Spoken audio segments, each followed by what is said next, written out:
My kids grew up. They moved out. I have 2 empty rooms in my house. Gee, I bet some New York tourists would like to rent those rooms. They could save some hotel money, and I could make some money. But how would they find out about my rooms? Here's a way. Internet sites like Airbnb and Roomorama make it easy. They have rating systems, so I can see the person who wants to rent, see if they have a good reputation, and they can see if I do. So great, come stay with me.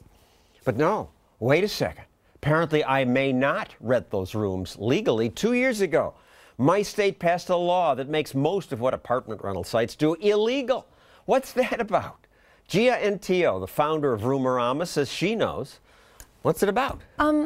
I think a large part of it comes from the fact that, short-term rentals grew in popularity or have been growing in popularity over the last couple of years. And that has posed maybe some competition to hotels. The hotel business loses business if I rent. And they are a bigger business. They have lobbyists. They contact the legislators. Yes. But the business goes on anyway. Yeah, I mean, the business goes on. I mean, we operate in many different countries, many different cities in the world. 500 cities in America, 5,000 cities around the world, and 100,000 properties and growing every day. And even here in New York, where it's largely illegal, people are doing it anyway. It's, we're a platform, so anyone can go up there and list their property. Here in New York, some of your customers were fined $800. Yes. And they got off the site. Yes. Exactly. All right, but thousands, today, 1,000 people are renting this way. So yeah, I mean. So explain how it works. You have, we have these samples here. This is a room, cozy private room in a brand new apartment, looks nice, $73. Yeah. So how do I know this isn't some horror movie and somebody coming to my house isn't going to kill me? Sure. I mean, the whole idea of Roomorama and sites like ours is transparency. Right? So you have pictures, you have reviews, you have ratings, you even can see the host response rate and host response times. So for you, what we're doing is putting for the customer everything on an apples-to-apples basis. You can then compare thousands of listings at the same time and pick the one that works the best for you. And if I give the renter a hard time, it appears on your site and people avoid me. Exactly. Here's another one that's even cheaper, $30. It's not as nice a room, but to get a hotel in New York costs $200. You started this because you travel a lot. Yeah, I love to travel. My husband and I love to travel, so we basically founded the business together because, we were in our mid-20s, didn't want to stay in hostels, didn't want to stay in budget hotels. So we thought, hey, there must be thousands of rooms and apartments available. How do we find them? How do we book them? And you started with Craigslist. We were renting our own place on Craigslist whenever we went away.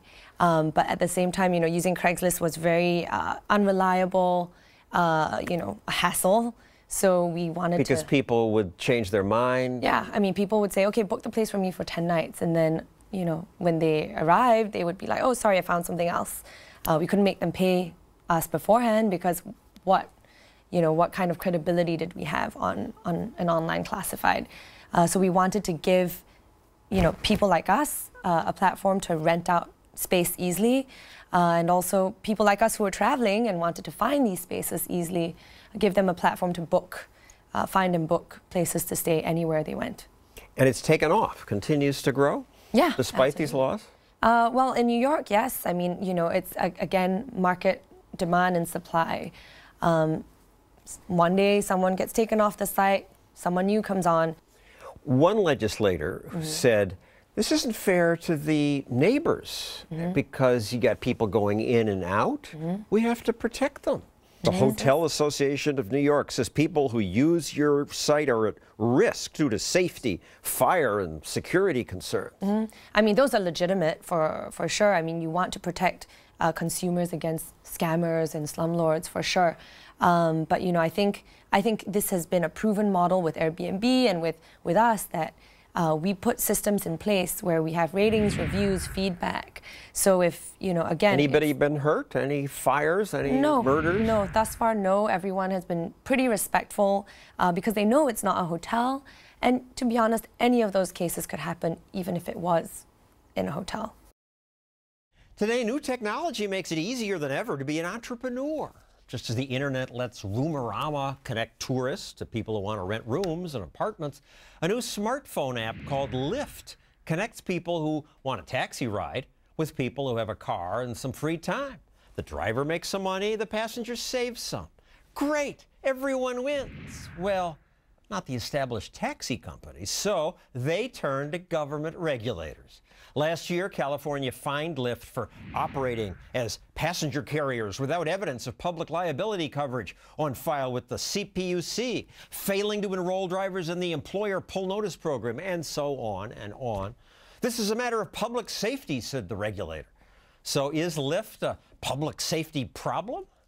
We asked special correspondent Kennedy to check it out. She became a Lyft driver. She had to go through a background check, an in-person interview, a check of her car for safety and insurance, and after that, she was in business. Your Lyft has arrived. Passengers are encouraged to get in the front seat because that's friendlier, says the company, and drivers are supposed to give a fist bump. Hello, fist bump. Hello, fist bump. You're Corey. Corey, yes. And you're? Alex. Alex and Corey. Fantastic. Where are we going? Kennedy did not put this ridiculous mustache on her car just to mock me. All Lyft drivers use them. It's a way to identify Lyft cars. After Kennedy dropped off her first passengers, Have fun, you guys. she then checked her phone to see who else wants a ride. Oh, we got another one. It's just like fishing. Welcome to the ride. Passengers saved money. They paid less than normal taxi fare. Kennedy made some money and gets to keep most of that. She's happy. This is so much fun. Passengers are happy. It was amazing. Quick, easy, fun, very sociable. So this was a good experience? This is the perfect marriage of entrepreneurship and capitalism and technology. This was a great experience. I would use this platform. It's so easy to use, and it was really, really fun to be a driver. All right, so how does it work? No money changes hands. It's all by credit card. Yeah, you put your credit card information into the Lyft application. You also have to have a Facebook account that matches your credit card number so they know you're a real person, and they check your Facebook friends to make sure you're not a minor or a sicko. And over time, drivers rate passengers if there's a passenger who's a problem? Yes, it's like eBay or Airbnb or these other companies where you have incentive to deliver a good service and to be a good customer. You rate each other. So when a passenger got out of the car, they rated me. When they got out of the car, I rated them. And how does Lyft make money? Lyft makes money by donation. I think that's one of the ways they're able to operate. They call it a donation, not a cab fare. And I don't know if it's, some sort of charitable organization and that's how they skirt taxes or liability or whatever. But whatever the case, on your phone, you decide what the donation is. There's a suggested donation for however long or far your ride was, and you can add, they don't call it a tip, but you can add a little something onto that. And if you're cheap or don't pay the recommended amount, the next driver knows and might not go to pick you up. That's another incentive for being a good customer because you're bumped up in the queue if one of the drivers is looking for people, A, who donate well, or B, rate drivers with a high star rating. So the regulators said this is a public safety threat. You know what? When we get in our cars, it's a safety concern. It's the most dangerous thing we do, but some people don't want to drive, and they don't want to pay money every single time for a taxi. It's a great alternative. And they did check you out? Oh, the background check was so thorough. We actually had to wait an entire week to shoot the segment because you go through a criminal background check, a DMV check. You have to show proof of insurance and your driver's license. They have my social security number, so I'm actually a little worried about that. Why do they have to have these things? Oh, come on. You know the power of the stash. Need you ask? I mean, so it's great branding. So people see the pink mustache, like, what is that? I see these all over the place.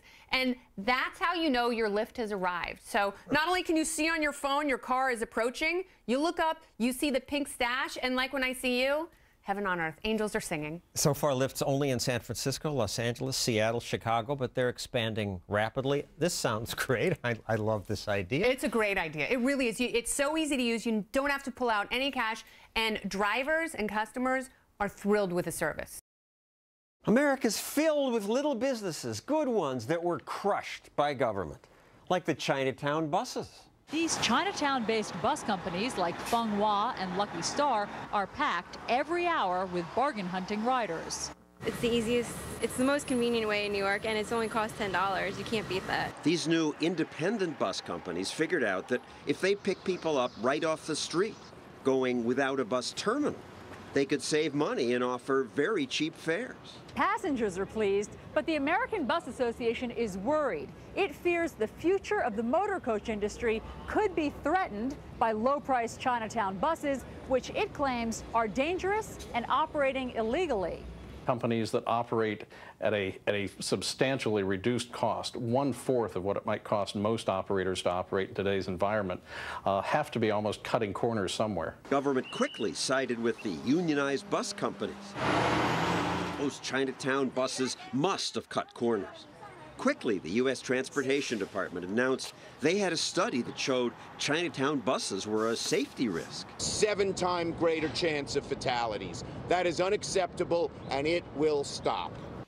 7 times. So the government forced 27 Chinatown bus companies to close. But that study, which Senator Schumer had requested, turned out to be bogus. This month, reporter Jim Epstein found that the bureaucrats mangled the data. They counted Greyhound buses as Chinatown buses and made other mistakes. Turns out the Chinatown buses were about as safe as others. But the truth came too late to help those entrepreneurs and their happy customers. Today, most Chinatown buses are out of business.